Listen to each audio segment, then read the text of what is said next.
como hoje é 15 de julho, né, o Dia do Homem, a gente convidou a nutricionista Mariana França para a gente esclarecer algumas dúvidas. Sempre estamos recebendo aí muitos telespectadores mandando dúvidas para a gente. A gente reuniu as que estão relacionadas à nutrição masculina e vamos aproveitar para esclarecer aqui com Mariana. Bom dia, Mariana. Vamos falar assim, quando a gente fala em nutrição para homem, é tudo muito injusto, né? Porque as mulheres sofrem muito na dieta e não conseguem o resultado tão rápido como eles. Por quê? Essa diferença, esse metabolismo tão acelerado? É isso mesmo, as mulheres sofrem um pouquinho mais porque o homem tem mais testosterona. Então isso favorece com que o metabolismo dele seja mais acelerado e para o ganho de massa muscular é muito mais fácil. Então o homem tem essa facilidade genética com o estímulo, às vezes dependendo de como está a alimentação dele, o estímulo para o ganho de massa muscular é menor do que o das mulheres. Mariana, agora eu percebo muitos homens que são atletas, que se preocupam hoje com a dieta, que tem a nutricionista, que seguem um plano alimentar, mas a grande maioria não. Tem ali a cervejinha, os homens já são conhecidos também pelo exagero, né, por comer o que faz mal. Qual os riscos dessa, digamos assim, essa dieta nada balanceada? O que complica para os exageros, principalmente de final de semana, e às vezes até mesmo associado a uma prática de atividade física, vai ao futebol, mas depois tem um churrasco ou tem um encontro com os amigos. É porque o consumo de álcool e de gorduras e de carboidratos refinados é muito grande. Então, isso acaba comprometendo a saúde cardiovascular, o risco de doenças crônicas não transmissíveis, diabetes, hipertensão e também o consumo exagerado de álcool acaba prejudicando o funcionamento hepático, o funcionamento do fígado, que é super importante para um bom funcionamento do metabolismo, perda de peso e saúde como um todo. A gente vê muitos homens com aquela barriguinha, que eles dizem que é a barriguinha da cerveja. Com a alimentação dá para mudar isso? Tem que cortar a cerveja ou se você conseguir ajustar aí a alimentação, dá para se livrar dessa barriguinha? Dá para reduzir essa barriguinha mesmo utilizando o álcool em algum evento. Só não pode ser com uso frequente. Então, tem que ter uma alimentação equilibrada para esses outros momentos, para que você tenha essa folga de poder se dispor desses dias de evento, ou um final de semana, ou uma festa pontual. Mas o problema é porque essa gordura ela se localiza justamente no local onde tem os órgãos vitais. Então ela é bem prejudicial e bem preocupante.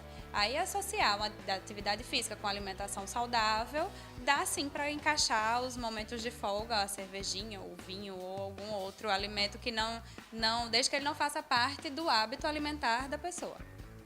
Tem muitos, como eu falei, que vão para nutricionista, mas o homem que está assistindo aí em casa nunca foi no nutricionista, não tem essa preocupação. Vamos só dar uma orientação assim, o que é que ele deve evitar na dieta dele? Que acredito que sejam homem e mulher também, né? O que é que ele deve evitar, o que é que ele deve priorizar, substituições aí que sejam fáceis de fazer e que ele consiga, mesmo sem ter toda essa rotina nutricional. Dá para a gente falar de dicas gerais para todo mundo, homens e mulheres. E é interessante, quem está em casa, o casal e as crianças, todos tenham esse mesmo hábito. Para começar a reduzir os industrializados. Os alimentos industrializados, eles tendem a ter na composição muitos aditivos químicos. Isso acaba inflamando o nosso corpo, o nosso organismo. E aí também a gente precisa ver o rótulo, porque tem muitos que tem muito carboidrato. E por mais que às vezes a gente acha que é um alimento saudável e tem muito carboidrato, você está trocando uma fruta por um alimento de pacotinho que ele não tem a mesma composição nutricional de um alimento natural. Então, reduzir os industrializados, comer mais vegetais, frutas, verduras e legumes, beber bastante água, fazer uma atividade física e, claro, procurar um nutricionista para que ele avalie dentro da sua realidade, dentro da sua rotina, como que deveria ser essa alimentação. Tem muita gente que fala, não vou ao nutricionista, que ela vai passar um monte de coisa, vai ser caro, não vou conseguir fazer.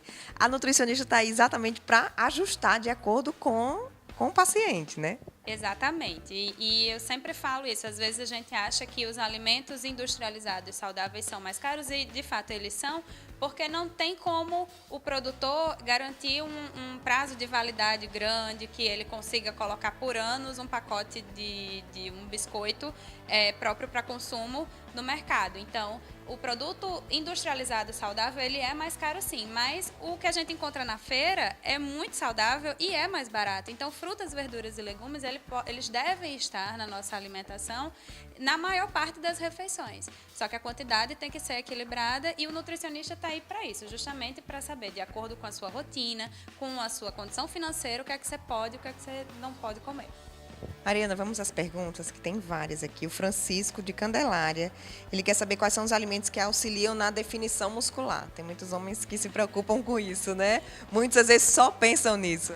Isso mesmo. Bom, a principal fonte, né, de alimento seria a proteína. Então, proteínas de alto valor biológico. E aí vem as proteínas animais ou vegetais também. Tem muita gente que acha que a gente, não, para ter definição, não pode comer um feijão, um arroz, mas está muito enganado, porque a gente encontra, sim, aminoácidos nesses alimentos vegetais. Então, fazer um equilíbrio para ter uma boa fonte proteica e equilibrar o carboidrato e a gordura, porque a gente também precisa desses 3 componentes para que o nosso metabolismo funcione de uma forma satisfatória e você ganhe massa muscular. Certo. Tem o Henrique Barros, ele fala que não tem o hábito de tomar café da manhã, mas que compensa no almoço. Quer saber se isso pode prejudicar de alguma forma. E depende desse compensa, né? Como é que será o almoço dele aí? Exatamente. O ideal seria saber o que é que ele está comendo nesse almoço. Mas hoje em dia já tem uma estratégia que é muito utilizada, que é o jejum intermitente, que funciona para algumas pessoas e que geralmente é isso, suprimir uma refeição. Mas isso precisa ser feito de uma forma equilibrada. A alimentação que ele faz, a refeição que ele faz antes de dormir, tem que ter o aporte para todo o metabolismo que acontece durante o sono, que é fundamental para a gente, e para que supra essa necessidade durante o dia até a próxima refeição. Então aí é super importante ele procurar um profissional para poder equilibrar isso.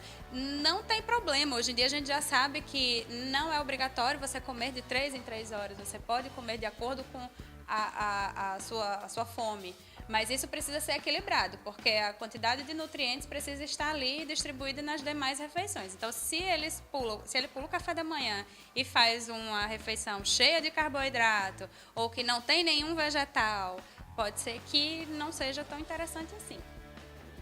Olha aí, o Gabriel Martins, de Maceió, ele quer saber se existe como conciliar a dieta do homem e da mulher. Está dizendo aqui que é uma briga na casa dele, ele não consegue seguir a dieta da esposa e ela termina dizendo que ele prejudica a dieta dela. Como dosar isso aí em casa?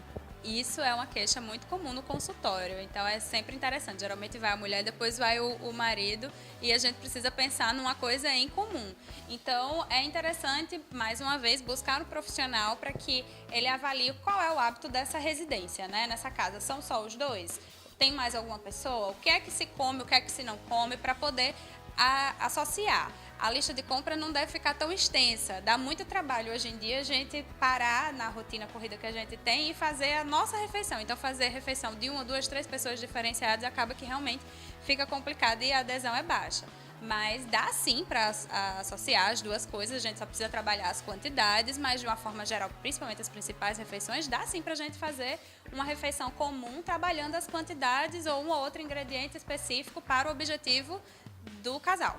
Tem muitos homens que torcem o nariz aí para os alimentos saudáveis, aquela salada, aquele prato diferente que tem lá na dieta da mulher. Mas prova, né, Mariana? Você vai se acostumando com o paladar e depois está todo mundo gostando daqueles pratos. Exatamente. O nosso paladar, ele vai mudando. Tem algumas coisas que a gente come na infância que nunca mais a gente quer comer, mas a gente não sabe se a apresentação era a mesma. Talvez uma fruta, um vegetal que você comeu in natura, ele cozido já muda o sabor e você já aceita melhor. O importante é a gente ter uma alimentação variada, porque é aí que a gente vai ter um aporte nutricional melhor, ter vitaminas, minerais, antioxidantes, para poder ter o nosso metabolismo trabalhando ao nosso favor. Tem mais um aqui, o pessoal de Maceió sempre participa com a gente, é o Alcides Barreto, lá de Maceió. Ele disse que os amigos do triatlo e do crossfit fazem dieta paleolítica. Ele quer saber do que se trata, se funciona mesmo e quem é que pode fazer. A dieta paleolítica, ela funciona, mas a gente precisa falar do que é a dieta paleolítica.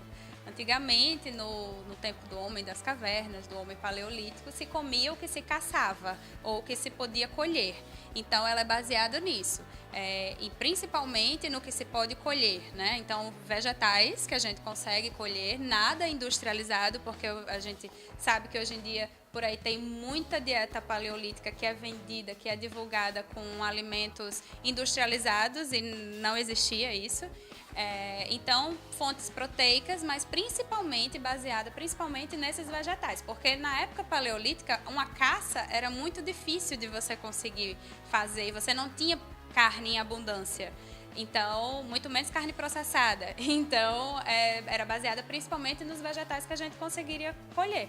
É uma dieta super válida, pode ser feita sim, mas precisa, como todas, precisam de um acompanhamento para que você seja orientado ao que você pode comer, porque a gente também não pode esquecer das sensibilidades alimentares. Então, tem algumas pessoas que são mais sensíveis a alguns alimentos.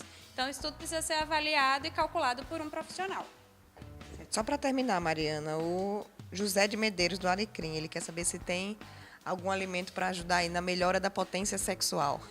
Tem sim, os homens são bem preocupados com essa questão e tem sim, alimentos, fontes de aminoácidos, de zinco, de magnésio, alguns alimentos que você consegue ficar mais disposto. Então, a gente não pode esquecer dos carboidratos, mas precisa pensar qual é o tipo de carboidrato. Não pode ser um carboidrato refinado que gere um pico de insulina e que de rebote vai lhe dar uma hipoglicemia. Aí você fica já desanimado, lento, e eu acredito que não é isso que eles querem. Mas tem alguns alimentos, sim, que a gente pode trabalhar. As castanhas, que tem complexo B, que também são ótimas, a vasodilatadora. As castanhas, a ostra é muito conhecida porque ela é rica em zinco. Mas tem vários outros alimentos que a gente pode trabalhar em conjunto, sempre com atividade física e com a alimentação equilibrada. Não minutos antes do que ele está pretendendo, mas durante o dia, durante a rotina dele, que aí ele vai conseguir ter mais disposição para atividade física, para o dia a dia, e com certeza eu acho que os homens vão ficar bem felizes. Mariana, só para finalizar, e a calvície? Dá para controlar, dá para reverter alguma coisa com a alimentação? A calvície a gente consegue trabalhar prevenindo, né? A alimentação, a nutrição é uma ciência que a gente consegue prevenir alguns problemas. Então, se você já tem uma predisposição genética, a gente pode trabalhar até com suplementação de alguns fitoterápicos ou de alguns nutrientes que a gente consegue ir minimizando isso. Mas tudo precisa ser avaliado junto também com o dermatologista para saber se você tem predisposição ou se tem algum outro procedimento que possa fazer para prevenir. Depois que há a queda do cabelo, é difícil a gente conseguir reverter, mas a gente consegue fortalecer, sim, o folículo capilar, a gente consegue melhorar esse crescimento e deixar o cabelo mais forte através da alimentação. Muito obrigada, viu, Mariana? Com certeza os nossos telespectadores aí aprenderam bastante hoje sobre nutrição para homem. Não deixe de cuidar da sua alimentação, que é muito importante, né? Obrigada. Qualquer dúvida, vocês podem deixar no Instagram do Viver Bem, que a gente está aí para responder. E você que estava aí assistindo a entrevista, já imaginando, meu marido precisava ouvir isso, meu filho, meu irmão, aquele meu amigo, então ele não está assistindo o programa, não tem problema nenhum, vai lá no nosso canal no YouTube, copia o link, manda pelo celular mesmo que ele vai assistir, vai ficar por dentro de todos esses assuntos e quem sabe aí mudar de hábitos. A gente vai para um rápido intervalo e já tem mais Viver Bem. Até já.